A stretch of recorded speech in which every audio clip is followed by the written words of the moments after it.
consente per far sopravvivere.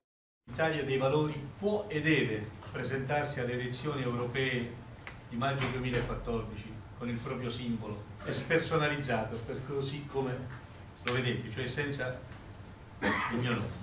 L'Italia dei Valori 2014 è l'anno zero della nuova Italia dei Valori, e ricominciando dall'anno zero anche noi vogliamo evitare di fare un errore che pure abbiamo fatto negli anni passati, andarci a cercare il centrovetista di turno per poi trovarcelo in un altro partito.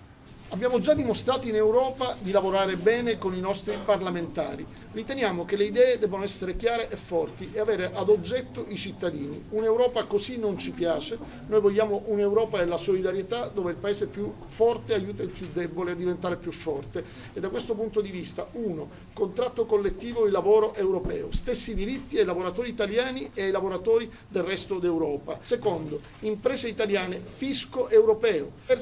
Una tutela dell'ambiente che punti alla green economy e al green jobs per fare in modo che su quello si costruisca sviluppo. A chi ci chiede ma ce la fate a raggiungere il 4%, noi rispondiamo c'è un solo modo per tentare di riuscirci, è quello di provarci.